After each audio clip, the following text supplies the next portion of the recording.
కాంగ్రెస్ పార్టీలో ఎమ్మెల్యేల కన్నా గూండాలు ఎక్కువ ఉన్నారు. కాంగ్రెస్ పార్టీ అంటే ఓ రౌడీజానికి మారు పేరని, కాంగ్రెస్ పార్టీ అంటే గూండాగిరులకి అన్నం పెట్టే పార్టీ అని నిన్న మొన్న చూస్తుంటేనే కనబడతా ఉంది. రాజకీయ విశ్లేషకులు ఇదే మాట మాట్లాడుతూ ఉన్నారు. వీళ్ళు ఎమ్మెల్యేలా లేకుంటే రౌడీజం చేయడానికి వచ్చిర్రా, ఇది తెలంగాణ అనుకుంటున్నారా లేకుంటే వెనకటి కాలం రాయలసీమ అనుకుంటుర్రా అనుకుంటూ మాట్లాడుతూ ఉన్నారు. ఇప్పుడు రాయలసీమ చరిత్ర ఎట్లుంటుంది? ఆ కాలంలో పరపతి కోసం నువ్వు అనేది దాని కోసం నరుక్కునేది ఆ కాలంలో. తెలంగాణ కూడా అదే వ్యవస్థ ఉండే. కాకపోతే రాయలసీమ అనేది అది బ్రాండ్ అంబాసిడర్ లాంటిది. అదే మన తెలంగాణలో కూడా చోటు చేసుకుంది. ఒక్కొక్క సూసైడ్ స్టార్లు, మీరు ఓట్లు లేకుండా నేను చచ్చిపోతా, మా పిల్లం బిడ్డలతోటి మందు పోసుకొని చచ్చిపోతా అన్నోళ్ళు ఈరోజు కండలు తిరిగి మాట్లాడే కార్యక్రమాలు చేస్తూ ఉన్నారు. ఎవరి గురించి మాట్లాడుతున్నామంటే రామగుండం ఎమ్మెల్యే రాజ్ ఠాకూర్ గారు. ఈయన ఒకసారి మాటలు చూద్దాం, మీరు వినండి. ఇది ఒక్క 2 గంటల్లో కుయి అనుకుంటే ముగ్గురు నాయకులు ఒక్క క్షణం వస్తాం. ఎవరైనా అడ్డంగా మాట్లాడితే అడ్డంగా నరుకుతామనే విషయం చెప్తాను. మన దాంట్లో మంచి మంచి విలన్సే ఉన్నారు మన రాష్ట్రంలో.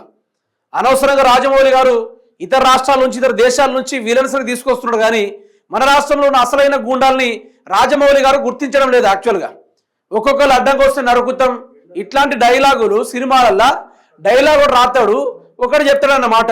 ఇక్కడ విలన్ పర్సనాలిటీ ఉండి విలన్ డైలాగ్ కొడతా ఉంటే అంత గొప్ప ఆర్టిస్టులు తెలంగాణలో ఎమ్మెల్యే కొనసాగుతున్నారు.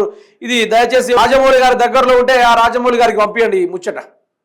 మా దాంట్లో మంచి మంచి వాళ్ళు ఉన్నారు. ఇంకొద్దరైతే పోలీసు వాళ్ళనే కొడతాడు, ఇంకొకరు పోలీసు వాళ్ళకి సవాలిస్తాడు, నువ్వెంత రాబోయే అనుకుంటూ ఒక సిఐని. తర్వాత ఈ మంచి వచ్చేసి ఎవరైనా అడ్డంగా వస్తే అడ్డంగా నరుకుతాం. ఏంది ఇది అడ్డంగా నరుకుతామట. ఈ రేంజ్లో ఆయన చేస్తూ ఉంటే కూడా పోలీసు వాళ్ళు నో రెస్పాండ్, ఏముండదు పోలీసు వాళ్ళ దగ్గర. అదేవిధంగా ఇది చూడండి, ఆయన ఆ రోజు అట్లా మాట్లాడాడు కదా. ఎలక్షన్ల ముందు ఈయన కథ చూసుకోండి ఒకసారి, మొత్తం గిటార్ పెట్టి వాయించినట్టే. సార్ గారు ఆనాడేమో సూసైడ్ సార్ అయ్యారు, ఈరోజు పెద్ద సార్ అయ్యారు. చూడండి, ఇంక మామూలు ఏడవడం సారు, ఇక గెలిచే దిక్కు లేదాడా, దిక్కు లేని స్థితిలో ఇక ఏడ్చేది ఒకటి. సూసైడ్ స్టార్లు, ఎమోషన్ స్టార్లు, ఇటువంటి స్టార్లు ఉండడం వలన ఈరోజు మీరు గెలిచారు. గెలవక ముందేమో మీరు ఓటేయకుండా చచ్చిపోతాం, మీ వాక్యుల్లో పీకల కోసం చచ్చిపోతాం అనుకొని ఆ రోజు మాట్లాడారు. ఈ రోజుకి వచ్చేసరికి ఏం మాట్లాడుతున్నారు మిత్రులారా? అడ్డంగా నరుకుతారట. కళ్ళం తిరిగిలా రాజ్ ఠాకూర్ గారు ఈరోజు కంటతడ పెట్టుకున్నాడు.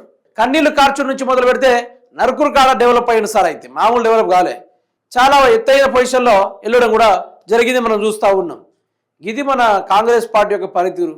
బీఆర్ఎస్ పార్టీలో కొంత 10 ఏళ్ళు చూసాం, రోషయ్య గారి పరిపాలన చూసాం, కిరణ్ కుమార్ రెడ్డి పరిపాలన చూసాం, అంతకుముందు రాజశేఖర రెడ్డి గారి యొక్క పరిపాలన చూసాం, దానికంటే ముందు చంద్రబాబు నాయుడు గారి యొక్క పరిపాలన చూసాం, దానికంటే ముందు తెలుగుదేశం ఎన్టీ రామారావు గారి యొక్క పరిపాలన చూసాం, విన్నాం. కానీ ఇటువంటి దౌర్జన్యాలు, ఇటువంటి రౌడీజాలు ఇదే మొదటిసారి. చరిత్ర మొత్తం తిప్పి చూసుకున్నా కూడా ఇట్లా ఎవరు బెదిరియలే.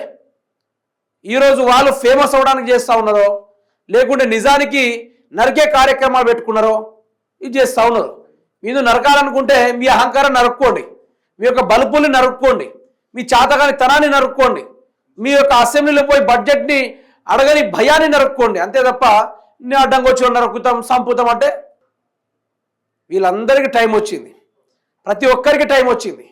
ఆ టైం వచ్చే సందర్భంలో ఉంటుంది కదా సామెత, ఆరిపోయే ద్వీపానికి వెలుగెక్కువ అన్నట్టు ఉంది వీళ్ళ వ్యవస్థ.